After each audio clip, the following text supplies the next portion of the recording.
신약성경 로마서 12장 1절, 2절, 2절의 말씀입니다. 신약성경 256쪽. 신약성경 256쪽 로마서 12장 1절에서 2절 말씀, 우리 다 같이 함께 이 두 절의 말씀을 합독하도록 하십시다. 같이 읽습니다. 그러므로 형제들아, 내가 하나님의 모든 자비하심으로 너희를 권하노니 너희 몸을 하나님이 기뻐하시는 거룩한 산제물로 드리라. 이는 너희가 드릴 영적 예배니라. 너희는 이 세대를 본받지 말고 오직 마음을 새롭게 함으로 변화를 받아 하나님의 선하시고 기뻐하시고 온전하신 뜻이 무엇인지 분별하도록 하라. 아멘. 할렐루야. 벌써 이 한 해도 저물어가고 있는 시점에 매년 우리 가지듯이 재직 세미나를 갖게 되었습니다. 먼저 공지사항은 본래 오늘과 또 다음 주 이렇게 두 주간에 걸쳐서 올 재직 세미나를 계획했는데, 다음 주간 첫 시간은 제가 하고 두 번째 시간은 또 우리 외부 강사를 모시고 은혜 받는 시간으로 이렇게 계획을 했는데, 부득이 모시려고 했던 목사님이 오시지를 못하게 되었습니다. 그래서 원래 재직 세미나는 오늘 이 시간, 한 시간으로 그렇게 진행하도록 하겠습니다. 대신 다음 주 우리 교회 주보 광고 나간 대로 마침 일본 단기 선교가 다가 마치고 잘 은혜 가운데 왔는데, 너무 뒤로 해서 보고를 하면 뜨끈뜨끈한 그 마음이 식어져 버릴 것 같았는데, 마침 다음 주에 이렇게 비어 있어서 다음 주 오후 찬양 예배 때 우리 일본 단기 선교팀 아울리치 팀에 보고를 갖도록 그렇게 하겠습니다. 이 시간은 설교 시간이 아니기 때문에 좀 편하게 저도 이야기를 하도록 그렇게 하겠습니다. 여러분 다 유인물 받으셨죠? 예. 온라인성으로 들어와 계시는 우리 교우들은 지금 그 유튜브 보면 공지 제일 위에 댓글 다는 윗부분에 보면 2024년 재직 세미나 자료입니다라고 되어 있는 부분을 눌러보시면 거기 PDF 파일로 볼 수 있고 아래 한글 파일로 작업한 파일이 첨부되어 있습니다. 온라인상으로 함께 하시는 교우들은 그 파일을 다운받아서 참조해 주시기를 바랍니다. 예. 제가 이제 우리 땅끝교회에 부임하여서 목회를 한 지 6년이면 내년이면 7년째 들어가게 됩니다. 첫 페이지 가운데면에 여러분이 나와 있는 것처럼 유인물을 보시면 제 마음 가운데 땅끝교회 부임하면서 2018년 그렇게 제가 52살에 부임을 했기 때문에 남은 기간을 계산해 보면 18년 목회할 수 있습니다. 은퇴하기까지. 그래서 우리 땅끝교회에서 18년을 목회한다고 했을 때에 제 나름대로 세 텀을 잡았습니다. 6년. 그러고 보면 벌써 한 텀이 지나가고 있습니다. 이렇게 이제 세 텀을 잡으면서 그 사이에 예기치 않았던, 예상치 못했던 코로나 발생이 팬데믹으로 인해서 3년이 사실은 아무 계획을 세울 수 없는 그런 상황 가운데 지나가 버렸지만 어쨌든 한 텀이 지나갔습니다. 그래서 이제 두 번째 텀을 내년에 이제 시작하는 시기적으로 그렇게 되는데, 이제 우리 교우들과 함께 제가 지난 6년 또 앞으로 남은 시간들을 목회해 나가면서 어떤 목회관을 가지고 여러분과 함께 이 교회를 이끌어가고 있는지 이야기를 할 필요가 있다, 그렇게 여겨집니다. 그 제 첫 페이지에 있는 담임 목사 목회관이라고 하는 이것은 그냥 우리 땅끝교회 부임하면서 제가 가지고 있던 생각이 아니라, 제가 부목사로 있으면서도 또 군목으로 있으면서도 늘 가지고 있던 그 생각을 조금씩 그때마다 정리할 때마다 조금 변화되었지만 골격은 비슷합니다. 그래서 저는 현재 이런 마음으로 우리 땅끝교회를 목회하고 이끌어가고 있다, 그런 말씀을 먼저 드리면서 시작하고 싶습니다.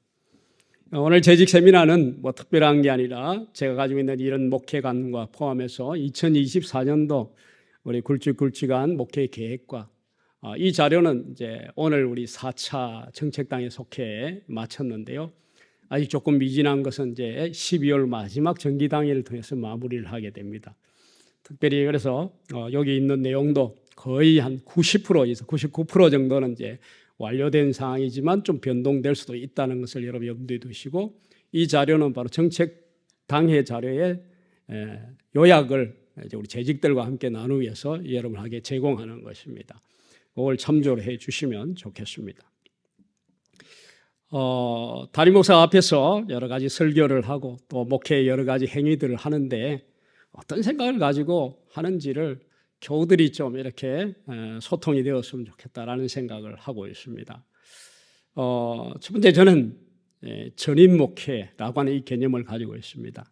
이 말은 인간을 육적인 존재 혹은 영적인 존재, 이를 치우치지 않고 통전적인 인간, 즉 전인적인 인간, 우리가 신앙 안에서도 전인적인 그리스도인을 저는 꿈꾸고 있습니다. 그래서 지나치게 영적인 부분들을 강조하지도 않고, 그래서 이 통전적인 인간에 대한 관을 가지고 있는 거죠. 그래서 우리가 예수 안에서 거듭난 그리스도인으로 살아가더라도 역시 그 목표는 영과 영이 통합된 온전한 인격을 갖춘, 그래서 하나님의 사역을 감당하는 그리스도인으로 이렇게 세우고자 하는 것이 바로 여러분을 목회하면서, 여러분과 함께 목회하면서, 또 여러분에게 설교하면서, 여러분을 양육하면서, 훈육하면서 지향하고자 하는 것입니다. 이전에 우리 선배들은 보면 지나치게 육적인 부분은 간과하고 영적인 것을 추구했던 면이 있었습니다. 마치 육은 뭔가 어떤 죄스러운 것과 죄의 어떤 그런 영향을 가지고 맞는 부분은 사실이지만, 그러나 인간은 영과 육이 통합된 존재라는 이 분명한 인식을 가지고 있습니다. 그래서 이 목회 가운데서 영적으로도 우리가 변화되었지만 육적으로도, 그래서 영육이 통합된 그리스도인이 되고자 하는데 이 목적이 제가 있습니다. 여기는 중요한 개념이 있습니다. 바로 균형이라고 하는 개념입니다. 그래서 이 전임 목회를 실현하기 위해서 균형 있는 신앙생활, 제가 이 말은 자주 우리 땅끝교회에 와서 반복적으로 던지고 있는 말씀입니다. 균형 있는 신앙생활, 교회 생활과 사회 생활이 균형이 맞추고 성령의 열매와 성령의 은사가 균형이 있고 조화를 이루는 삶, 그리고 교회는 복음 전도와 함께 더불어 사회 봉사, 이거 더 원천적으로 보면 원문은 사회 참여입니다. 우리 통합책이 지향하는 바로 목회 지향점이죠. 그래서 예루살렘과 땅끝이 동시에 추구되고 관심 가진다라는 말씀입니다. 그래서 제 목회 속에는 끊임없이 균형이라고 하는 이 개념이 있습니다. 균형은 달리 표현하면 건강하다는 것입니다. 여러분, 어떤 게 건강할까요? 요즘 많은 학자들이 이야기하지만 건강의 균형이 이루어지면 여기 질병이 오는 것입니다. 영적인 상태도 마찬가지죠. 건강한 신앙생활은 균형 있는 신앙생활입니다. 이런 개념이 제 목회 속에 들어 있습니다. 그런데 이것을 어떻게 추구하느냐? 끊임없는 교육을 통해서, 끊임없는 양육과 훈련을 통해서 이것이 된다라는 거죠. 그래서 이 같은 전인적이고 균형 있는 신앙생활을 위해서 복음의 진리와 함께 지속적인 그리고 일관성 있는 교육과 훈련, 이것에 의해서 저는 가능하다고 생각합니다. 따라서 교회 모든 지체들에게 복음의 체계적인 교육의 장을, 훈련의 장을, 양육의 장을 제공하는 데 제 목회 방향이 있습니다. 네 번째로 그 다음에 영성 목회입니다. 모든 목회를 추구함에 있어서 내가 아무리 담임 목사가 아무리 똑똑하고 그가 가지고 있는 생각이 아무리 뛰어나더라도 목사는 교회의 주인 되신 주님의 음성 앞에, 주님의 명령 앞에, 주님의 말씀 앞에 엎드려야 되겠죠. 교회의 머리 되신 주님의 뜻이 무엇인지 그 주님의 인도하심에 민감하고 순종하는 것이 담임 목회자에 있어서도 중요한 것입니다. 따라서 우리 교회가 추구하는 연구 비전, 연구 목표가 아무리 훌륭하다 할지라도 그건 하나님의 말씀 아래 있는 것입니다. 제가 가지고 있는 목회관, 목회 철학도 역시 마찬가지입니다. 그게 누가 보아도 아무리 뛰어나다 하더라도 아닙니다. 주님이 그거 하지 마라 그러면 하지 말아야 되는 것이죠. 그렇다면 이 주님의 교회의 머리 되신 주님의 뜻과 인도하심에 잘 순종하기 위해서는 민감해야 되겠죠. 그래서 필요한 것이 뭐냐? 그 기도인 것입니다. 목사가 기도에 헌신함으로 목자장이신 주님의 마음과 뜻을 담을 수 있기 때문입니다. 그래서 상식 이하의 세속적인 인간의 생각들과 인간의 방법들과 세상에서 지향하는 그런 철학들과 이런 것들을 지양하기 위해서 주님께 무릎 꿇는 기도의 사람, 기도의 목사, 기도의 목회자, 이것이 되고자 하는 것이 제 목회의 중심에 자리하고 있습니다. 왜냐하면 기도, 즉 영성으로 목회해야 된다고는 생각이 있기 때문입니다. 그 다음에 이제 가장 중요한 것은 그리스도인의 생각과 삶은 항상 이 세상이 요구하는 상식, 그 이상을 지향합니다. 이걸 표현하면 양식이라고 할죠. 적어도 그리스도인은 양식을 소유한 자들이 되어야 합니다. 우리 세상에서 요구하는 수준에 만족하면 안 된다는 거죠. 그 이상을 뛰어넘어야죠. 상식은 그야말로 여러분 커먼 센스, 그 사회 구성원들이 공통으로 가지고 있는 공통의 수준을 말하는 거죠. 우리 그리스도인이 예수 믿는 사람들이 그 정도로 만족하면 되겠습니까? 우리 그리스도인의 수준은 항상 그 이상을 바라봐야 되는, 그걸 뭐라고 하냐, 양식이라고 표현해요. 그런데 여러분, 세상에 양식 있는 그리스도인이 있습니까? 이게 오늘 세상의 한탄인 거죠. 대한민국 그리스도인 가운데 양식 있는 그리스도인들이 찾아보기가 어렵다라는 거죠. 양식 있는 목사가 찾아보기 어렵다라는 거죠. 이게 한국교회의 한탄스러운 상황이고 한국교회가 처해져 있는 상황이에요. 상식 있는 교회가 아니라 양식 있는 교회여야 되는데 여러분 상식 있는 교회도 찾아보기가 어려운 상황, 상식 있는 그리스도인도 찾기가 어려운 때를 우리가 살아가고 있다는 거죠. 그래서 수준을 낮추는 겁니다. 세상 사람들도 같이 그냥 이해할 수 있는 상식. 왜냐하면 교회가, 그리스도인이, 목회자가 하도 상식 이하의 짓을 하니까. 그게 지금 우리가 받고 있는 비난의 손가락질 아닙니까? 그래서 본래 우리가 추구해야 할 방향, 목표는 양식입니다. 상식 이상의 그 이상, 그 양식적인 그리스도인이 되기를 원하는데, 그러나 최소한 세상으로부터 비난받지 않기 위해서 상식은 있어야 된다는 거죠. 상식을 갖추고 최소한 상식적이어야 한다라고 하는 것이 저의 생각입니다. 그러니까 여러분, 이게 너무 자괴감 섞인 이 목표지만 그러나 여러분 그것도 못 따라가고 있다는 사실이죠. 바라기는 우리 땅끝교회 모든 교우들이 최소한 상식 있는 그리스도인들이 되기를 주의 여러분 축복합니다. 아멘하면 안 되는 거예요, 여러분. 양식 있는 그리스도인이 되기를 축복합니다. 할 때 아멘 해야 되는 거지.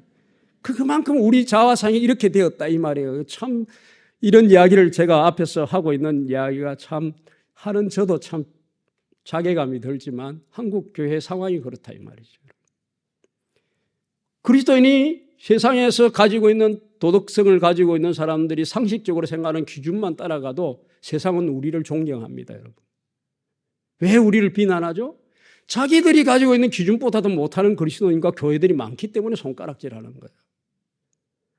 그래서 이게 목표는 아니지만 최소한 우리 그리스도인은 상식적이어야 하는 거죠. 상식적이에요. 이게 쉬운 줄 아십니까? 어려워요. 여기 상식이라는 말입니까? 일반적으로 사회에서 통용되는 도덕의 기준, 윤리적 기준이 우리도 갖추고 있어야 된다는 말이에요.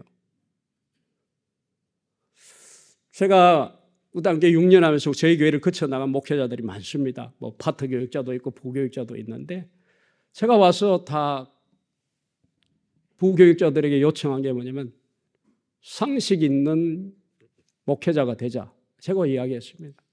그 상식이 뭐냐? 목회자의 윤리를 좀 지키라고 그랬어요. 목회자의 윤리가 있습니다. 여러분도 여러분 사회의 직장 생활에 직장의 윤리가 있죠? 뭐 특수한 직군에 있는 사람은 공무원이라면 공무원들에게 요구하는 윤리가 있습니다. 목회자도 윤리가 있어요. 목회자의 윤리. 그런데 제가 와보니까 목회자의 윤리가 뭔지도 모르는 목사들이 너무 많다는 사실을 제가 알았어요. 저는 분당 가나안교회 12년 부목사 생활을 했습니다. 제가 땅끝교회 부임하고 딱 한 번 방문했습니다. 그것도 어쩔 수 없이 가야 될 상황 가운데 갔습니다. 목사는 자기가 사역했던 데서 떠나면 뒤돌아보지 않는 것입니다. 그게 목회자의 윤리입니다. 그러기에 우리 교우들에게 말씀드립니다. 여러분에게 적용시키면 여러분 있을 때 잘하십시오. 무슨 말인지 알겠죠? 여러분과 함께 목회하고 신앙의 교제를 나누는 그 목사가 있는 동안 잘하십시오. 그게 여러분이 해야 될 상식입니다. 있을 때는 잘 안 하고 떠나가면 캔슬해. 왜 그런 거 있죠? 우리나라 사람들은 살아있을 동안은 막 찢고 뽑고 욕하고 막 원수진 것처럼 있던 사람이 갑자기 돌아가셨습니다. 장례식에 가보면 미화가 됩니다. 정말 그 사람이 그렇게 살았는지 나 의심스러울 정도로 많은 추억 속에 그 사람을 미화합니다. 돌아가는 순간 완전히 위인이 됩니다. 우리 사회 전반에 그런 경향이 있고 특히 우리 한국 사회에 그런 부분이 있습니다. 아니 살아계실 때는 그렇게 잘 안 하고 돌아가니 갑자기 그렇게 미화자찬을 하는가? 제가 늘 장례식장에 갈 때마다 가지는 의문이 그런 것들인 거죠. 똑같이 적용해 보면 같이 함께 섞여서 신앙생활할 때는 뭘 요청하고 교회를 위해서 충성하고 봉사하고 이렇게 하자 할 때는 뺀질 안 합니다. 못 합니다. 지금 다 여러분이 지금 구역장 원찰 요구하고 뭐 부장 좀 하십시다 하면 다 사양하는 것처럼 그렇게 하다가 그 목사가 떠나면 갑자기 여러분 뭐 찾아가고 오고 여러분 이거 윤리적인지 아십니까? 그건 윤리가 아니라 윤리가 속 빠진 정만 남은 거죠. 이거 아닙니다. 목사도 그렇고 그런 거죠. 목회자의 윤리가 있는 거예요. 이런 것들이 제가 함께 했던 부목사들 가운데 너무 없는 개념이 없는 거예요. 상식이라고 하는 것은 그 사회가 가지고 있는 도덕의 기준과 윤리의 기준이 작동되는 것입니다. 그런데 그 상식도 우리가 못 맞춘다 이런 말이죠. 그렇지만 우리가 최소한 사회로부터 비난을 받지 않겠어 최소한은 상식적이어야 한다. 이런 말입니다. 쉽지 않다고 제가 말씀드렸습니다. 최소한 우리 땅끝교회 교인들은 상식적인 그리스도인이 되시기를 주의 이름으로 축복합니다. 아멘 하십시오. 어렵다고 말했으면 아멘 하셔야 되는 거예요. 예. 그리고 나서 여러분 우리의 목표는 눈은 양식이 돼요. 양식 있는 그리스도인이 되어야 되는 거예요. 그게 멈추면 안 되는 거예요. 그래서 세상과 세상 사람들 비난하는 상식 이하의 교회, 상식 이하의 목회가 되지 않도록 최소한 상식적이어야 하고 서로 상식이 통해야 하고 그것이 바로 저의 목회인 거죠. 그래서 우리 땅끝교회가 세상에 비난받지 않는 교회, 저의 목회가 세상의 기준으로 봐도 비난할 수 없는 목회가 되기를 저는 몸부림치는 것입니다. 그래서 이 생각을 가지고 우리 땅끝교회를 이끌어가고 있다는 것을 여러분이 좀 이해하시고 해주시길 바랍니다. 물론 제가 이 기준을 세웠지만 100% 저도 이 기준에 못 맞출 수는 있습니다.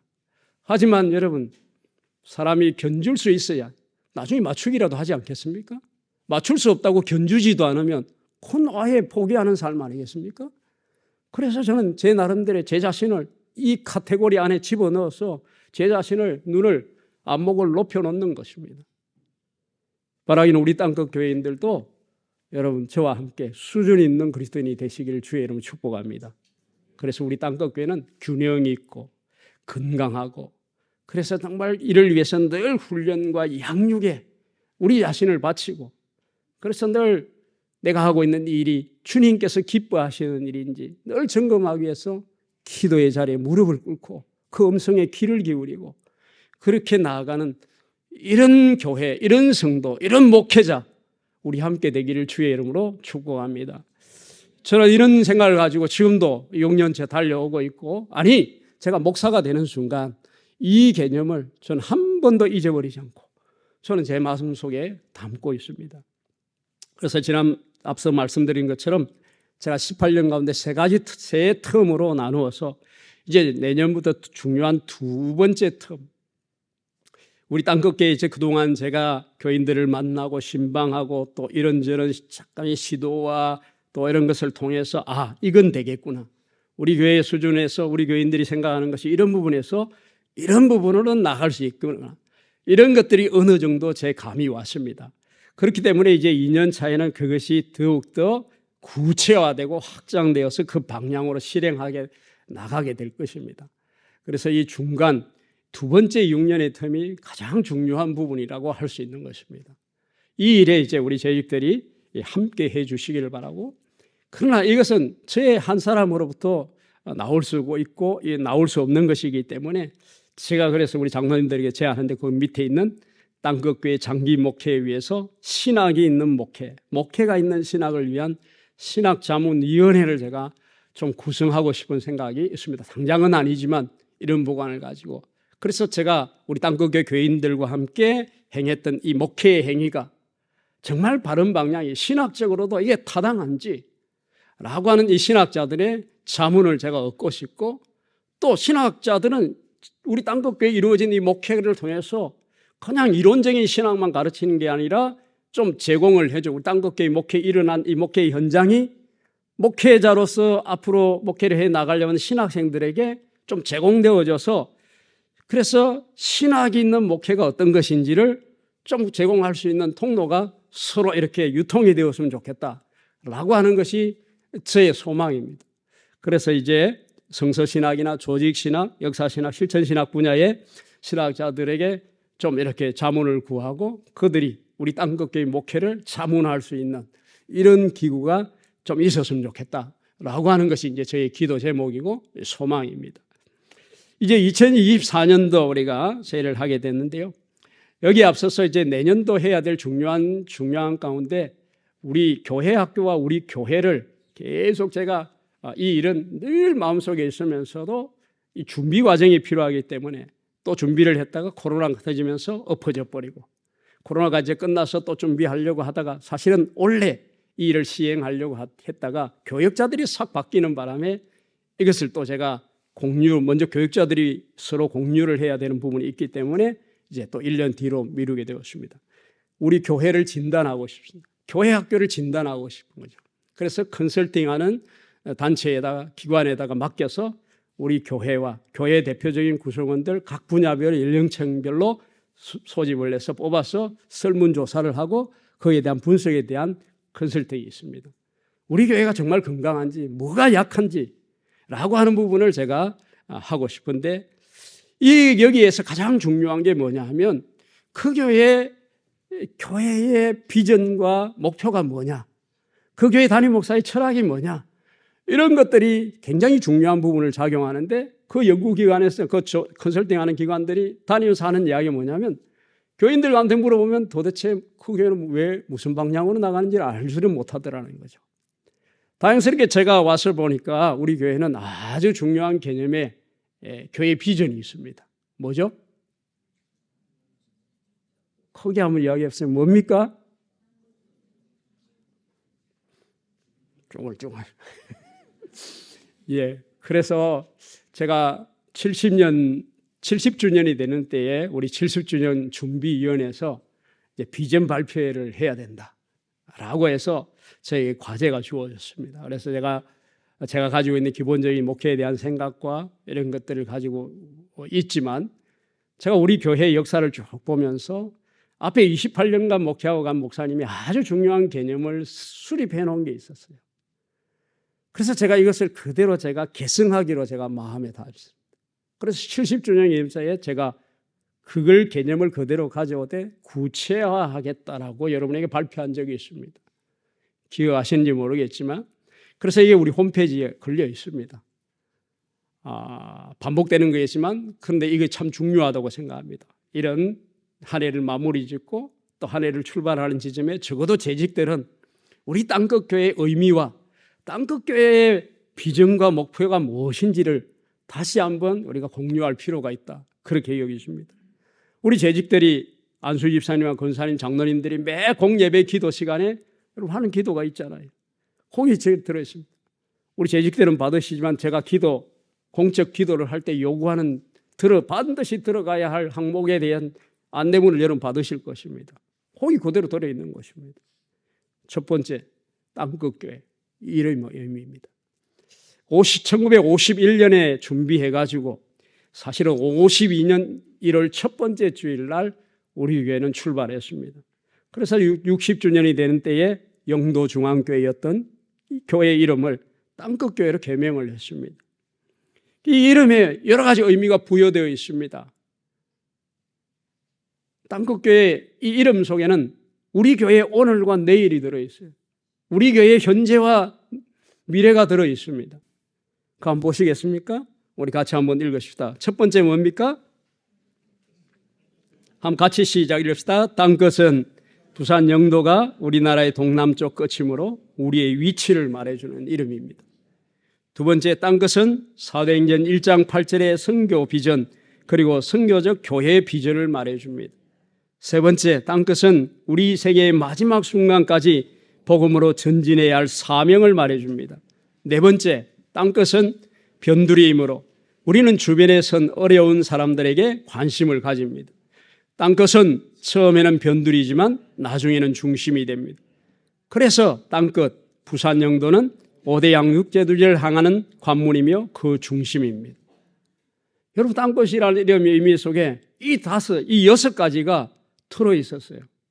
이건 제가 만든 의미가 아닙니다. 제가 문구는 다시 좀 수정을 했지만 앞에 여러분 28년 목회한 목사님이 그대로 정리를 해놓은 것을 여러분이 그동안 가지고 계속해 기도하고 있었던 거예요. 이런 의미를 여러분이 다시 한번 생각하면서 여러분이 다시 한번 우리 땅끝교회 이 이름의 의미를 우리 새기고 이 의미가 주고 있는 것을 우리는 우리의 신앙생활과 우리가 함께 더불어 생활한 이 공동체가 나아가야 할 방향, 우리가 서 있는 지점을 말해주고 있는 것입니다. 저는 이 땅끝의 의미를 매우 좋아합니다. 말씀드렸죠? 제가 군목으로 입대하고 나서 93년도에 7월 1일 임관해가지고 8월 달에 자대를 배치받아서 22사단 55연대에 갔더니 연대 본부 교회를 지으려고 2천만 원 딱 준비하고 있는 교인들을 기다리고 있었습니다. 그 연대 본부 건물을 짓기 위해서 열심히 하고 있는 그 사이에 열심히 있는 대대장이 980고지 금봉산 꼭대기에 빵카 교회를 하나 개축해 놓고 그걸 좀 하자고 해가지고 했는데 다 지었습니다. 그런데 그럼 교회 이름을 뭐로 할 거냐? 거기 있는 신우들과 투표를 했습니다. 가장 많은 이름이 뭐가 나왔을까요? 땅끝교회였어요. 땅끝교회. 지금 거기 있습니다. 980고지 땅끝교회. 왜 땅끝교회를 지었냐? 우리나라 동북방 최북단 땅끝에, 남한의 땅끝에 위치해 있는 교회니까. 그 교회보다 가장 위쪽 없습니다, 여러분. 여기 동남쪽 끝 아닙니까? 섬이지만 물론 제주도가 있지만 그러나 육지와 연하여 볼 때 동남쪽 제일 끝이죠. 이 땅끝의 의미, 그런데 성경 속에 이 땅끝이 가지고 있는 선교의 비전은 너무나도 거대한 것 아니겠습니까? 그래서 우리는 이 선교의 비전, 선교가 교회의 본질적 사명 아니겠습니까? 우리 교회는 그래서 선교를 많이 해왔습니다. 제가 바라기는 계속 그 선교를 많이 함과 동시에 중요한 것은 우리 교회가 선교적 교회가 되어야 합니다. 이게 중요한 거예요. 선교를 많이 하는 교회와 선교적 교회의 차이가 뭔가? 선교는 많이 보내면 되는 거예요. 많이 지원하고. 한국 교회가 그동안 그렇게 많이 해왔어요. 그런데 왜 선교적 교회가 오늘날 하둘까요? 우리 자체가 주님을 부름받는 그 순간 우리 그 자체가 바로 선교로의 부름을 받는 거죠. 우리가 뭘 헌금을 해서 아니면 선교사를 파송하거나 그런 것이 아니라 우리 삶 자체가 선교적 삶을 살아야 한다는 거죠. 우리 각 개인이 그러하듯이 교회 그 자체가 선교적 존재라는 거죠. 그래서 거기서부터 선교의 동력이 일어나서 선교사도 보내고 물질도 지원하고 이렇게 할 때에 나와 너가 구분되지 아니하고 우린 존재 자체로 선교적 존재가 된다는 거죠. 교회는 그래야 된다는 거예요. 교회는 태생적으로부터 선교적 교회였다라는 거죠. 너 당신은 가시고 우린 보낼 테니까 이런 개념이 아니었다라는 거죠. 이게 바로 땅끝이라고는 의미가 가지고 있는 아주 중요한 존재입니다. 그래서 여러분 제가 와서 이 선교 훈련 학교와 그리고 단기 선교를 여러분 하자고 하는 이거. 그동안 여러분이 많이 보내고 돈으로 많이 지원하고 이 땅국교회 얼마나 많이 했습니까? 여러분 지난주가 우리 부산국제선교회에 선교사대회 1차 선교사대회 그리고 매년 하는 선교회 밤이 있었습니다. 여러분 연간 재정을 보시면 보고를 보시면 올해도 그러했지만 우리 땅국교회가 부산국제선교회를 통해서 선교를 지원하는 돈이 여러분 얼마나 많이 있는지 아십니까? 거기 단순하게 나온 금액만 5,800만 원이 국제선교회로만 나간 돈만 그렇다 이 말이죠.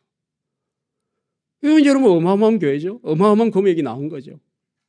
그리고 오늘 자료에 여러분 첨부했지만 그 외에도 여러 기관과 다른 선교사, 협력 선교사, 뭐 돕는 선교사 포함하면 수억이 지금 나가고 있는 것 아니겠습니까? 우리 많이 하고 있어요. 앞으로도 계속 할 겁니다. 그런데 이거로 만족할 거냐?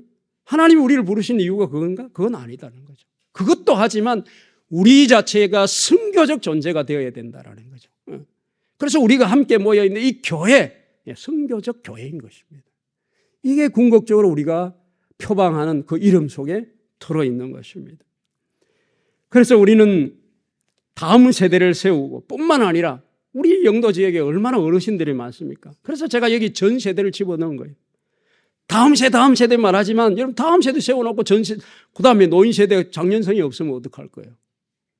그래서 우리 교회는 다음 세대가 중요하지만 다음 세대를 세우되 전 세대를 품는 이게 우리 교회가 돼야 돼요. 제가 그러지 뭡니까? 균형 아닙니까? 그러니까 한 부분만 치우치지 않겠다는 제 개념이 거기 들어있는 거죠. 그래서 우리 땅끝 교회가 영적 중심이 되어서 앞으로 새로운 70년의 역사 속에 하나님의 뜻을 이루어가고자 그걸 우리가 소망하며 함께 저와 여러분이 달려가기를 주의 이름으로 축복합니다. 우리 교회 영구 비전입니다. 한번 따라합시다. 같이 읽읍시다. 뭡니까? 주여 부산의 영적 중심 창고교회 되게 하소서. 여기 중요한 게 창고교회의 꿈입니다. 본래 이 자리도 여러분 창고, 제가 얼른 기억인데 제가 찾아보니까 아마 서울 창고였죠? 맞습니까? 이 창고가 있었던 이름이 뭐 하여튼 무슨 창고였어요. 창고 자리에 창고 허물고 우리 교회 여기 홀리데이 센터를 세웠습니다. 이 지역도 창고군이 있는 데지만 또 이것을 개념으로 받아서 우리가 우리 땅끝교회는 창고교회의 꿈, 창고교회의 비전을 가지고 있습니다. 그런데 이 비전이 성경적 비전이라는 거죠. 하나님께서 기뻐하시라는 것을 우리는 확신합니다. 믿습니까? 전 목사님이 잘 요약하고 설명해 놓았던데요. 여러분 들으셨죠? 여기에 4가지 개념이 있습니다. 창고 비전의 의미는 첫 번째 뭐라고요? 겸손함의 상징입니다. 두 번째, 알곡신앙의 상징입니다. 세 번째, 축복의 상징입니다. 네 번째, 나눔과 배품, 지역 섬김의 상징입니다.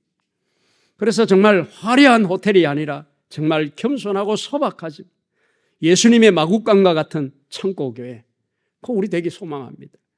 그리고 창고가 알곡을 모아두는 그런 곳이들이 우리 교회 성도들이 전부 알곡신자가 되는 이런 소망과 은혜에 우리 기도하는 거죠.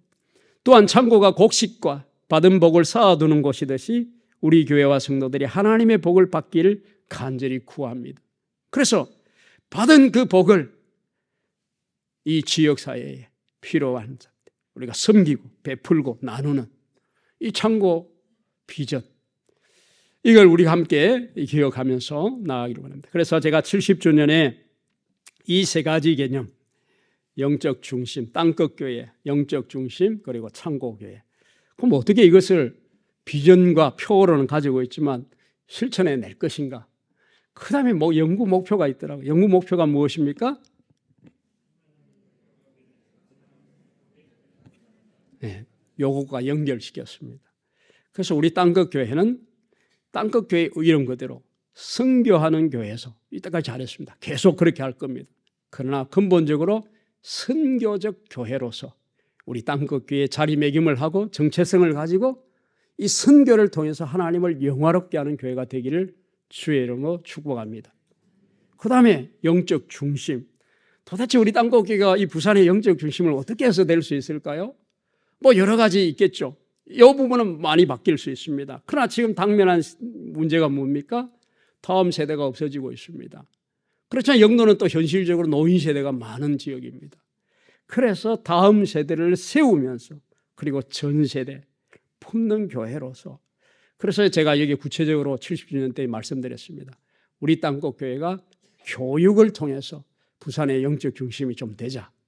그래서 이제 사실 이쪽으로 옮기면서 각 청마다 교육부서를 주지만 아직 여러 가지로 뭐 어떻게 보면 굉장히 좋은 공간이라고 생각할 수도 있고 또 사용하고 있는 사람들은 불편함도 없잖아 있겠지만 그러나 앞으로 지어질 우리 본당과 함께 연계해서 잘 전체적으로 이제 제자리 매김을 하게 되면 우리 교육부서 다음 세대 교육을 통해서 우리 땅끝교회에 땅끝교회 그러면 신앙교육을 잘 시키는 교회라고 우리 스스로도 자부심을 가질 수 있고 또 다른 사람들이 보고 우리 땅끝교회에 신앙교육이라면 땅끝교회라고 이렇게 할 수 있는 그런 자부심이 있는 그래서 영적 중심이 되는 그런 우리 교회가 되었으면 좋겠습니다. 그래서 우리 땅끝교회와 함께 신앙생활하는 모든 사람들이 행복하게 되는 이런 은혜가 있기를 간절히 소망합니다. 그 다음에 창고교회는 우리 교회가 이때까지 잘 해왔던 이 지역사회를 섬기는 나누고 베풀음으로 인해서 그래서 영도와 부산을 아름답게 하는 이 중요한 일에 우리 땅끝교회가 위치해 있기를 우리가 소망하는 것입니다. 이런 이제 우리 땅끝교회의 영구 비전과 목표를 가지고 이런 틀을 속에서 새해도 계속해서 나아가고자 합니다. 다음 우리 2024년도 우리 교회 목회의 표어는 주여 치유하게 하소서라고 하는 이 교단 표어를 그대로 차용합니다. 올해도 여러분 표가 무엇입니까? 없어졌네요. 네. 복음의 사람 예배자로 살게 하소서. 우리 정말 1년 한 해 이 표를 붙들고 우리 달려왔습니다. 제가 부임하고 나서는 이제 제가 우리 교회 형편에 맞게 좀 제가 생각하는 그런 이 교단 목표와 표와 상관없이 그렇게 제가 해오다가 이제 그 코로나 상황에서 맞추어서 교단 정책과 표를 그대로 가져와서 우리 한 해의 목표로 삼고 이렇게 하고 있습니다. 내년도 이 표가 주여 치유하게 하소서라고 하는 이 표인데 사실 제가 이 표를 정하는 주제연구위원회에 올 한 해 제가 열심히 총회를 드나들면서 함께 일조를 했습니다. 그런데 사실 제가 이 표가 마음에 들지 않아요. 이 표를 표방했던 총회장도 제가 마음에 들지 않아요. 총회장이 마음에 들지 않으니까 이 표가 늘 마음에 선뜻 들지 않아요. 그래서 제가 좀 제안되어 있습니다. 이 표를 좀 바꾸자. 많은 토의가 있어서 여러 가지 안이 나왔습니다. 그런데 이 표를 총회장이 욕을 찍은 거예요. 그래가지고 이 표를 만들었는데 잘 이해가 선뜻 되지 않는 부분이 딱 있잖아요. 눈에 띄고 좀 더 구체화돼서 딱 표를 들으면 그 표가 목표가 무엇인지를 알게 해야 되는데 주여 치유하게 하소서 하고 나서 그 다음에 총회장이 벌치는 표가 뭐냐면 다 막 치유받자고 말하고 있는 거예요.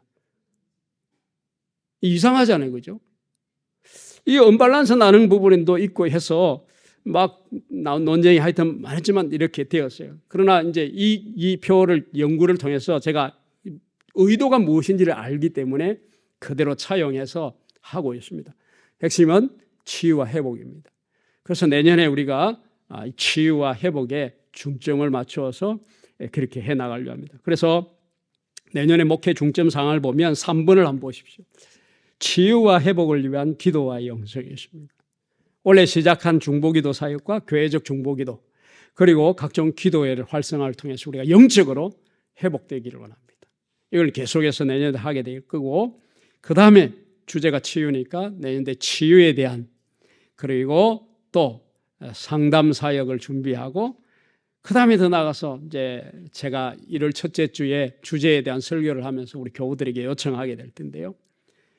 창조 세계 질서 보존을 위한 우리의 실천이 있어야 되겠다.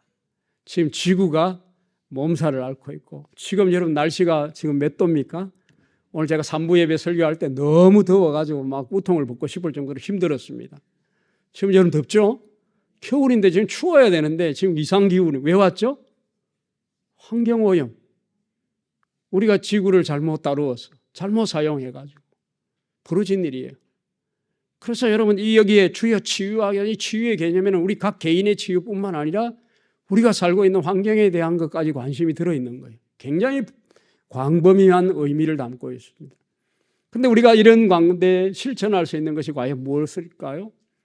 갑자기 막 안 되는 것을 목표로 삼으면 안 되니까 그래서 우리 오늘 재직들에게 말씀을 드립니다. 내년에 우리 교회 각 기관과 부서, 우리 교인들이 모임 속에 할 수만 있으면 일회용 컵을 사용하는 것을 줄여주시기를 바랍니다. 사용하지 마십시오. 이러면 안 되잖아요. 그건 불가능한 거잖아요. 우리 카페에서도 일회용 컵으로 해가지고 하고 있는데 우리가 내년에는 좀 실천을 하는데 실천감이 뭐냐? 집에서도 교회에서도 일회용 컵, 일회용 용기들을 한번 줄여보자. 이걸 한번 여러분 실천할 수 있기를 제가 목표로 아주 소박하게 잡았습니다. 할 수 있겠습니까? 네, 한번 해보시길 바랍니다. 제가 전에 있었던 교회에 갑자기 목사님이 마음이 동해가지고 모든 기관과 부서에 일회용 종이컵 쓰지 마라 라고 명령이 내려졌어요. 난리 났잖아요. 그런데 어떻게 됩니까? 그거 불가능하죠. 그러니까 몰래 쓰기 시작해가지고 이건 앞에서는 플라스틱 컵이 왔다 갔다 하는데 뒤에서 보면 종이컵이 다 사용한 게 나오고, 그래서 제가 불가능한 것을 교인들에게 요청하는 것은 그 어리석은 짓이다. 그래서 저는 쓰지 말라가 아니라 꼭 필요한 데는 써야 되죠. 줄여주시고. 할 수 있겠습니까? 예, 우리가 가정에서도 한번 교회 기관 여러 부서 모임에서 일회용 컵을 어떤 대안을 한번 고민 부서별로 여러분 뭐 자율적으로 이렇게 하세요. 제가 그렇게 하십니다. 각 부서별로 자율적으로 그 부서가 실천할 수 있는 방안을 고민하면서 그렇게 해서 한번 우리가 이 일회용 컵 이런 것들 줄임으로 인해서 이 지구를 살리는 일에 어떤 좀 일조를 하는 이런 몸부림이 창조 세계와 질서 보존을 위한 이런 실천들을 해나가는 데 제가 좀 강조하려고 그렇게 합니다. 여러분 기억하시고 함께해 주시길 바라고, 이제 우리 교회는 또 큰 과제가 있죠. 지난주 재직회를 통해서 여러분 우리 지수구 집사님이 변경 설계안에 대해서 여러분에게 발표했습니다. 이제 구체적으로 이제 설계가 들어가면 그 설계안이 나오는 대로 이제 건축의 일정들이 진행되게 될 터인데요. 우리 교회는 새 성령 건축을 위해서 다음 내년에 온 집중을 해야 되는 그런 해입니다. 우리 재직들이 이를 위해서 기도해 주시고 하나님이 기뻐하시는 예배당을 우리가 지을 수 있도록 그렇게 해주시고, 계속해서 눈에 보이는 이 성전이 지어지는 만큼 그 무엇보다 더 중요한 보이지 아니하는 우리 교인들 여러분들의 그 성전 건축, 우리 내면의 성전이 잘 건축되어지는 이 일을 위해서도 계속 중단 없이 나가고자 합니다. 그래서 이제 그 중요한 부분들을 여러분 좀 참조를 해 주시고요. 지금은 아니지만 그 다음 3페이지 한번 보십시오. 그 그림이 중간에 있습니다. 작년에도 여러분에게 말씀을 나누었던 것이지만 제가 이제 우리 땅끝 교회를 새 가족이 들어와서부터 시작해서 차곡차곡 이 단계별로 지나면서 여러 양육과 훈련의 과정을 거칠 때마다 거기에 필요한 교회의 직분과 역할들이 주어지도록 이런 시스템으로 나아가고자 합니다. 그래서 교회에 대해서 아무것도 모르는 사람이 탁 우리 땅끝교회에 전도되어서 처음 왔을 때에 자기가 이 교회의 신앙생활하면, 그래서 교회가 요구하는 대로 잘 따라 훈련을 받으면 어떤 단계를 거쳐서 어떻게 나간다라고 하는 자기의 신앙의 앞으로의 그림이 그려질 수 있는 그것이 바로 이 도표입니다. 그래서 이것이 이제 한 번에 되지 않겠죠. 지금을 이런 구성으로 이제 해 나갈 수 있겠습니다. 그래서 여러분들도 함께 교회에서 베풀어지는 훈련과 양육에 여러분이 함께 동참하셔 주셔서 뭐 옆에 있는 오른쪽에 있는 어떤 그런 직분과 역할을 꼭 감당하기 위해서가 아니라 내 신앙의 성장을 위해서 이렇게 함께 해 주시기를 바라고, 여기는 중요한 두 기둥이 있습니다.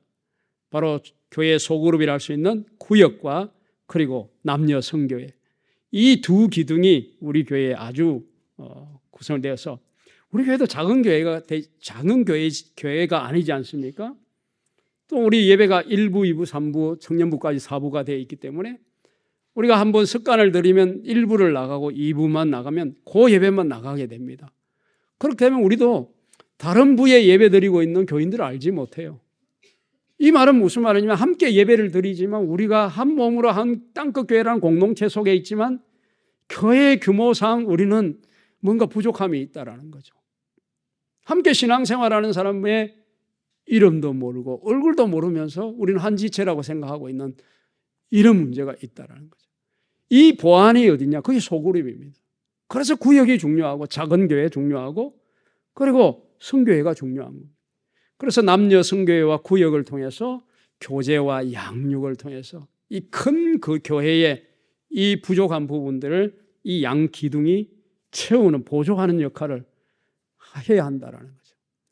그래서 이런 것을 향해서 나가기를 원하고요. 또 한 가지는 이제 그 위에 그림 위에 16번을 여러분 좀 보시길 바랍니다. 내년도 우리나라에 아주 중요한 전 세계적인 교회 모임이 행사가 하나 인천에서 벌어집니다. 바로 로잔대회, 제4차 로잔대회라고 하는 대회가 우리 인천에서, 지역은 인천에서 대회가 열리는데 명칭은 서울대회예요. 우리나라 인천도 서울인가 봐요. 지금 서울은 김포도 서울되고 싶고 다 서울되고 싶어가지고 그러는데 하여튼 뭐 로잔대회가 제4차 로잔대회가 바로 인천에서 열려지게 됩니다. 이 로잔대회에 대해서 우리 평신도들은 교인들은 별 관심이 없겠지만 우리 통합측에 소속되어 있으면 이 부산 지역에 있는 우리 교인들은 가장 곤욕스러운 게 뭐냐면 합동과 통합측 교회로부터 뭘 가장 공격받죠? 네, WCC. 네. WCC 있는 교회에 왜 다니냐? 뭐 지금도 그런 이야기 들으신 분이 있죠? 우리 통합측 다닌다 그러면 꼭 그 이야기 고신이나 합동 쪽에서 나옵니다. 그런데 이 WCC가 문제가 좀 있는 부분이 있죠. 상당히 그분들이 지적하는 만큼 그렇게 심각한 정도는 아니지만 문제가 분명히 있습니다. 그래서 여러분 우리 몇 년 전 백스코에서 WCC 할 때 우리 교회가 그 가서 봉사도 하고 주도적 역할을 하는데 일조를 했어요. 그래서 이 부산에 있는 통합측이 굉장히 어려움을 당했습니다. 그런데 WCC에 대해서 곡해하는 부분이 분명히 있고 그러나 또 냉정하게 보면 문제가 분명히 있습니다. 이 WCC의 보완을 위해서 나온 것이 바로 로잔대회입니다. 주로 로잔은 조금 보수적 성향이 있는 거죠. 그런데 로잔대회가 선언하는 아주 중요한 지향점이 뭐냐면 그동안 보수적인 교회는 오직 복음전도만을 강조해 왔어요. 복음전도, 영혼구원, 개인구원, 복음전도와 영혼구원, 개인전도. 이게 보수적인 교회들이 취하는 일반적인 태도예요.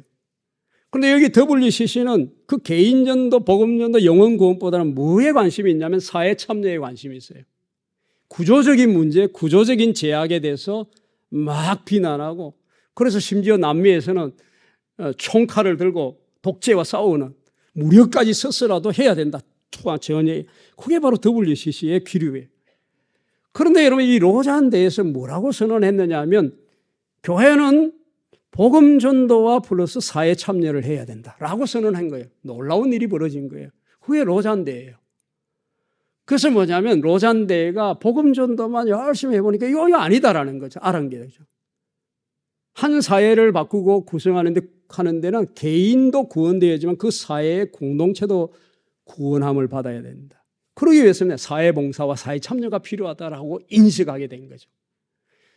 그래서 여러분 로잔대회는 오히려 보수적인 교단들이 굉장히 좋아하고 참여하는데 거기에서 말하고 있는 정신은 별로 생각하지 않는 것 같아요. 물어봅시다. 합동이나 고시는 당신들은 로잔대회 좋아하시면서 로잔대회에서 요구하는 그 두 가지 균형, 개인구원과 사회구원 두 가지를 다 강조하느냐 물으면 여전히 한쪽만 강조하고 있을 것입니다. 우리 통합측은 제가 제 목회관을 여러 말씀했죠. 성령의 열매와 성령의 은사를 강조하고 예루살렘과 땅끝을 강조하고 이런 것처럼 균형 목회예요. 그래서 우리 한국교회도 한국교회에 가장 큰 영향을 준 게 사실 로잔대회예요. 그동안 한국교회가 영혼구원에만 집착하다가 이 보수적인 기관인 로잔대회에서 사회참여, 사회구원에 대해서 외치게 된 거죠. 그걸 바로 다시 인천에서 하게 되는데 근데 이런 것은 여러분 제가 설명하지만 아무 안 다가오잖아요. 그죠? 그래서 한국교회에 있는 목회자들이 그렇다면 우리 한국교회는 이 로잔대회를 기점으로 해서 좀 한국교회가 뭔가 유익한 부분이 없을까라고 해서 나온 방안이 뭐냐면 전국에 있는 참여하는 모든 교회들이 사도행전의 말씀을 한 본문 말씀을 가지고 1년 동안 설교하자라고 하는 이 운동이 일어났습니다. 그게 바로 전국교회 사도행전 말씀 나누기 네트워크라는 운동. 그래서 이제 어떤 교회는 주일날 52주를 이 설교로 사도행전을 하겠다라고 하는 교회도 있고, 또 어떤 교회는 뭐 새벽 기도에 하겠다는 말도 있고 했는데, 제가 부임할 때 여러분 수요 기도에 뭘 설교 말씀을 나누는지 아십니까? 기억하시는 분 있으십니까? 앞에 김은숙 목사님이 무슨 설교를 하다가 가셨습니까? 사도행전입니다. 제가 보니까 사도행전을 제가 무시하고 그냥 넘어가다가 이어서 제가 끝까지 사도행전을 수요일 때마다 나누었습니다. 그 사도행전을 끝나고 지금 주일날 보고 있는 누가복음으로 제가 연결시켜 다시 온 겁니다. 이렇게 연결되고 있습니다. 그래서 저도 이 고민이 있습니다. 사도행전을 제가 오자마자 다는 안 했지만 뒷부분을 했지만 이걸 또다시 할까라고 하는 생각을 하다가 이 취지가 너무 좋아서 제가 우리 어른들에게는 수요 예배 시에 1월 첫 번째 주일부터 시작해서 사도행전을 수요 예배 때마다, 이제 이것은 정해져 있기 때문에 제가 안 쓰더라도 우리 부목사님들이 차례로 돌아가더라도 똑같이 사도행전을 내년 2024년 한 해 동안 사도행전을 우리가 수요 예배마다 나누려고 합니다. 이건 전 교회 보조를 맞춰서 함께 하고, 그래서 제가 또 우리 교회 학교 부서에서도 혹시 이 아이들에게 이와 사도행전 말씀으로 이 전교회가 하고 있는, 전국 교회가 하고 있는 일에 동참하고 있는지, 갑자기 제가 또 이렇게 하라 그러면 어려움이 있겠어 선택을 하라고 했습니다. 그래서 아마 무디부가 그렇게 하기로 아마 동참한 것 같은데 그렇게 아마 진행될 것입니다. 요즘 여러분이 좀 이해해 주시고, 그 다음에 그 나머지 부분들 여러분 좀 참고해 주시며, 또 분야별 기타 중점 사항들은 이게 우리 이제 이 항목들은 우리 장로님들과 함께 정책당에서 좀 이렇게 이 부분들을 나누면서 다루었다라고 하는 사실을 여러분이 참고로 해 주시길 바랍니다.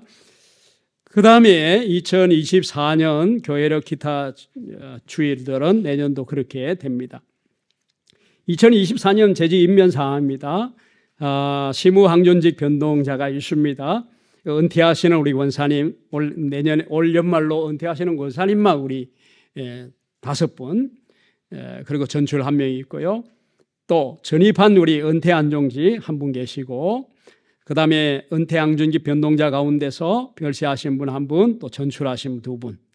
그 다음에 우리 서리집사님들 가운데서 변동자가 20명 있는데 7분면 전출하고 은퇴하시는 13분이 있습니다. 이것은 이제 1월 두 번째 주일 우리 재직 은퇴식에 우리 함께 하게 됩니다. 참고해 주시길 바라고요. 그 다음에 이제 올해 그동안 이제 신임 서리집사 교육을 마치고 1월 첫째 주 우리 서리집사, 이제 서리라는 단어는 이제 빠져야 됩니다. 집사 후보자로 8분, 남자 2분, 여자 6명, 5페이지 거기 있습니다. 박미옥, 정유진, 박선희, 이향미, 이종수, 이유미, 허정훈, 주호수, 이분들이 우리 당국교회에서 2024년도 새롭게 집사로 임명되시는 분들입니다. 우리 교회 조직 가운데서 내년도에 좀 변동되는 것은 새로 신설되는 위원회가 전도폭발훈련위원회가 이제 독립적으로 위원회를 구성하게 됩니다. 그 다음에 또 부서로서는 세가족위원회 산하에 양육부가 신설되고, 전도폭발위원회 신설된 그 산하에 자스트 EE, 시니어, 그리고 XE, 그 다음에 키즈 EE까지 이렇게 추가적으로 해서 이렇게 전도폭발훈련위원회가 구성되고요. 향후 이제 제가 계획하고 있는 것은 가정 및 상담사역위원회, 또 양육훈련위원회, 양육과 훈련 분야를 다 끌어모아서 하나의 위원회로 이렇게 할 생각이 있습니다. 이건 이제 계획이고요. 자, 조정되는 게 있습니다. 예배위원회, 방송위원회, 기도위원회가 그동안 하나로 묶어져 있었는데 이걸 각각 분립했습니다. 전도위원회 산하의 모교 전도부는 어린이 전도부로 변경이 되고요. 해외 선교위원회 산하의 미얀마, 마카오 선교부는 해외 선교부로 통합이 됩니다. 그 다음에 중지되는 것, 지금 이제 우리 예배당의 여건이나 이제 우리 공간의 문제 때문에 폐지가 아니라 잠깐 중단하는 여러 사역이 있는데, 그 가운데 다니엘 기도부, 주일 중보 기도 사역을 담당하고 있는 부서, 그 다음에 네벨 챔버 오케스트라도 여기 공간상 우리 찬양대가 앞으로 나와야 되고 이런 것 때문에 할 수가 없습니다. 그래서 새 성전 예배당이 지어질 때까지 중지하는 것을 그렇게 하겠습니다. 그 다음에 폐지하는 부서는 전도위원회 산하의 금요전도부는 폐지하도록 하겠습니다.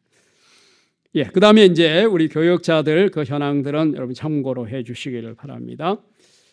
현재 제가 앞서 말씀드린 것처럼 우리 땅끝교회는 선교를 많이 하고 또 여러분들이 정말 이 일을 위해서 협력하고 물질로 이렇게 해 주셨습니다. 그래서 해외 선교부 크게는 국내 선교부 부분을 나누어서 쭉 나가고 있는 이제 한 해 동안 매월 지원하고 있는 그 현황들을 우리 재직들은 좀 알아야 되지 않을까. 그냥 우리 주보에 명칭만 나와 있는데 이런 상황으로 지금 되고 있다. 그리고 거의 기본적으로 3년 단위로 우리가 당에서 이 선교지와 이 선교사에 대해서 계속 할 것인지 말 것인지 이런 것을 저희들이 중간텀으로 늘 점검하고 그렇게 하고 있다는 사실을 여러분이 확인해 주시기를 바랍니다. 그 다음에 국내 선교부 쪽은 주로 이제 기관 선교입니다. 기독교의 어떤 그 선교의 역할과 또 기독교 기관으로서 우리 사회의 역할을 감당하는 분들을 위해서 우리가 함께 협력하고 하고 있는 내용들입니다. 그 다음에 이제 7페이지로 넘어가시면 거기에 이제 또 당에서는 이렇게 매년 변화가 필요한 정액이 필요하거나 또 정액 요청한 신규 지원 기관들이 제가 연말이 되면 수많은 편지를 받습니다. 도와달라고 하는 편지.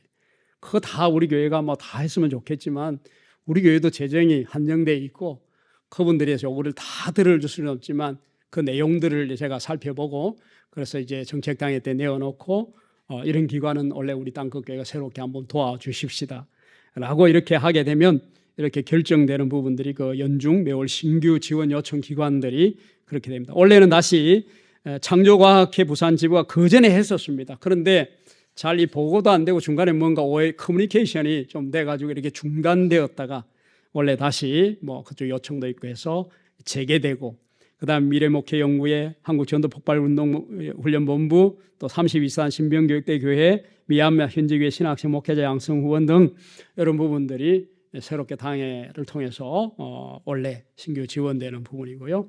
그 다음에 연중 일시 어떤 행사들이 있어서 우리 교회가 함께 참여하고 계속 관여하고 있는 이 기관들과 관련된 부분들을 거기 게재해 놓았습니다. 한 가지 이제 여러분이 참고로 기억하실 것은 우리 동삼 땅끝교회를 우리 70주년 기념으로 개척해서 우리 조기록 목사님을 파송하고 또 함께 하실 교인들을 우리 파송했지 않습니까? 그때 파송을 하면서 그 개척을 우리가 새영진교회 우리가 이제 그 부지는 경남노회 유지재단이 가입되어 있는 부산노회의 자산입니다. 그러나 이제 우리가 그 사용권을 우리가 가지고 오면서 우리 땅끝교회 동삼 땅끝교회 우리 땅끝교회 70주년 기념 개척교회로 이렇게 명명하면서 파송할 때에 조기록 목사의 생활비와 이런 것들 거기 부채가 있는 것에 대해서 이자 부분에 대해서 우리 교회가 3년간 지원하기로 하고 그렇게 해서 우리가 조기록 목사도 거기에 대해서 동의하고 이렇게 해서 이제 나가게 되었습니다. 올해 연말로 해서 이제 3년이 종결됩니다. 그래서 이제 이것을 우리가 그럼 어떻게 할 거냐? 이제 우리가 조기록 목사를 통해서 동삼 땅끝교회 재정적 현황도 보고받고 이렇게 해서 거기 8페이지 가운데 보시면 위쪽에 나와 있는 대로 조기록 목사에 대한 부분은 이제 2024년부터 새롭게 3년 동안 150만 원, 월 150만 원 모든 것을 포함해서 그 전에 우리 3년 동안 어떻게 했냐면 조기록 목사 생활비로 200만 원 플러스 그 부채에 안고 있는 부채 대출이자 30만 원, 230만 원을 우리가 매달 그렇게 지원했었습니다. 근데 이게 3년이 종결되었기 때문에 이제 올해부터 3년 동안은 150만 원으로 이렇게 지원하게 되었다는 사실을 여러분이 기억해 주시면 되겠습니다. 그 다음에 새해 목적 헌금 조정입니다. 별다른 조정 항목은 없습니다. 다만 교회 개척 목적 헌금의 용도에 대해서 제가 손을 좀 대었습니다. 본래 이 교회 개척 목적 헌금은 70주년 우리 교회 개척을 위해서 한 동삼 땅끝교회를 지원하기 위해서 사용할 용도로 했는데 사실은 처음은 우리 교우들이 많이 협력해서 했지만 지금 여기 나오는 돈으로 사실은 지금 동상당국에 지원하고 있는 돈도 뭐 다 채워지지 못하는 상황이 있습니다. 그렇지만 그럼에도 불구하고 이 교회 개척 목적 헌금을 이렇게 두는 이유는 이제 동상당국교회가 자립이 되면 우리가 또 다른 이제 또 우리가 물질고 기도하면서 계속해서 교회가 교회를 개척해야 되지 않겠습니까? 저는 그렇습니다. 그래서 이런 일을 위해서 이 교회 개척 목적 헌금은 계속 유지하는 것이 좋겠다라는 것에 여러분이 설명을 드립니다. 그 다음에 이제 마지막으로 오늘 재직들이 모였으니까 시간이 좀 많이 갔지만 이제 마무리하도록 하겠습니다. 새해 우리 교회와 재직 또 예배 및 영성 회복 또 하나님과 교회 사랑을 위해서 제가 이거 제안을 합니다. 우리 시무장로님들은 당연히 주일 성수는 뭐 하시겠지만 주일 주중 한 주간 동안 새벽 수요 금요 기도에 포함해서 주 4회 참석하시기를 권합니다. 그 다음에 시무권사님들은 새벽 수요 금요 기도에 주 3회 참석하시기를 바랍니다. 안수 집사님도 똑같이고 거꾸로 말하면 우리 서리 집사님들은 새벽 기도회에 2번을 참석하시든지 아니면 수요 기도회, 금요 기도회에 2번을 참석하시든지 꼭 그렇게 하시기를 바랍니다. 무슨 말이냐? 직장 생활 중에 낮에 개인 일이나 개인 사업, 우리 생업에 열심히 하다 보면 피곤해서 새벽에 못 나오시면 이해됩니다. 밤늦게까지 일하고 새벽에 일어난다는 것이 쉽지 않을 겁니다. 그럼 새벽에 기도 못하면 기도를 안 해야 될까요? 아니요. 새벽에 못 나오시면 저녁에라도 기도하시라는 의미입니다. 그래서 새벽 기도에 못 나오시면 수요 기도에 금요 기도에 나와서 기도하시길 바랍니다. 우리 땅끝교회가 기도하는 교회가 되었으면 좋겠습니다. 우리 중보기도 사역에 제가 말하자면 우리 땅끝교회는 기도의 부흥이 일어나야 된다고 저는 믿습니다. 그것만이 우리 교회가 깨어있는 방법입니다. 그래서 여러분이 기도하는 재직들이 되었으면 좋겠습니다. 새벽 기도에 나오시든지 새벽에 기도하든지 저녁에 기도하든지 하여튼 기도할 수 있게. 그래서 정말 기도하면서 교회를 사랑하고 기도하면서 하나님을 사랑하고 기도로 깨어있는 재직들이 될 수 있기를 바랍니다. 이런 기본적인 것들을 하지도 않으시면서 교회를 염려하고 걱정할 필요가 없습니다. 저는 우리 재직들이 교회 봉사를 안 해도 된다고 저는 생각합니다. 단 기도만 해주시면 됩니다. 제가 이 장담합니다. 우리 여기 오신 재직들 아무 봉사 안 하셔도 됩니다. 단 기도해 주시면 됩니다. 정말 제가 말하는 이 요구대로 여러분 기도만 해 보십시오. 여러분이 기도만 하고 앉아 있는지 과연.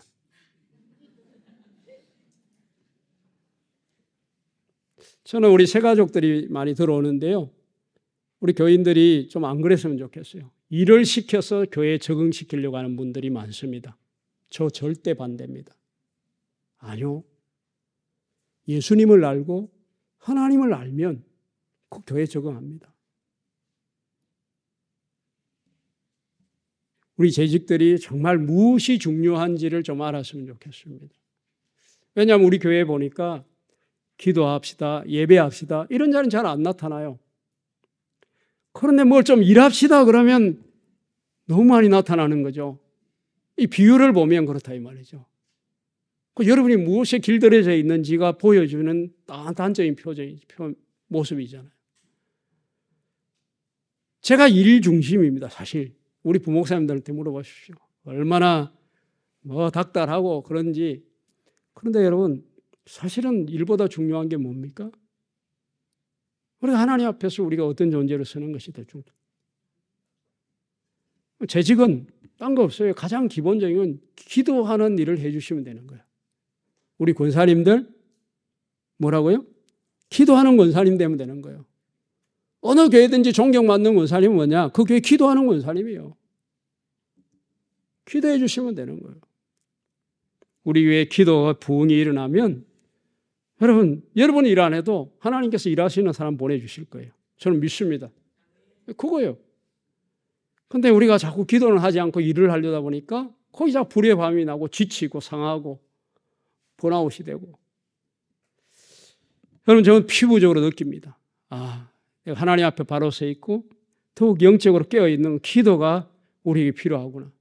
이게 우리 땅끝교회가 사는 것입니다. 느끼는 거죠. 그래서 저와 함께 여러분들이 우리 땅끝교회를 건강하고 깨어있는 교회로 세워나가는 2024년 만들어가기를 주의 이름으로 부탁을 드립니다. 그래서 정말 우리 한 해 복음의 사람 예배자로 살게 하소서. 정말 이 표를 가지고 부지런히 달려왔습니다. 그런데 여러분, 이 표로 끝나면 얼마나, 매번 이 표를 정할 때마다 사실 한쪽 마음편에 이런 자괴감이 있어요. 이 표 그냥 표로 끝나고 그거로 끝날 건데, 이런 분들이 많을 건데 또 이렇게 내세워야 되나? 해야 되니까 하는 건가? 사실은 이런 마음이 제게 있습니다. 좀 여러분, 이제 연말이 다가오고 새해를 하면서 각 가정에 개인적으로 하나님 앞에 소망도 있고 또 다짐하는 바가 있고 기도의 제목들을 여러분 세우게 될 터인데, 그것이 정말 열매를 볼 수 있기를 주의 이름으로 축복합니다. 그게 중요한 거죠, 여러분. 한 해를 살고 나서 이런 열매가 있었다, 이런 결과가 있었다. 여러분, 그 보람이 안겨 우리가 살았다는 삶의 의미고 내 개인적인 삶의 인생에 그 축적되는 것 아니겠습니까? 그런 것들이 우리 신앙에서도 있어야 되는데 그게 없다면 무의미한 거죠. 바로 이런 부분들을 여러분에게 도전하고 싶고, 그래서 이 재직 세미나가 또 진보가 있는 그런 다짐의 시간이 되고, 앞에서 저만 이렇게 떠드는 것이 아니라 함께 더불어 교회를 받들어 섬기 나가는 우리 재직들이 다 되시기를 주의 이름으로 축복합니다. 우리 고린도후서 4장 1절에서 2절 말씀을 우리 다 같이 한번 읽고 기도하겠습니다.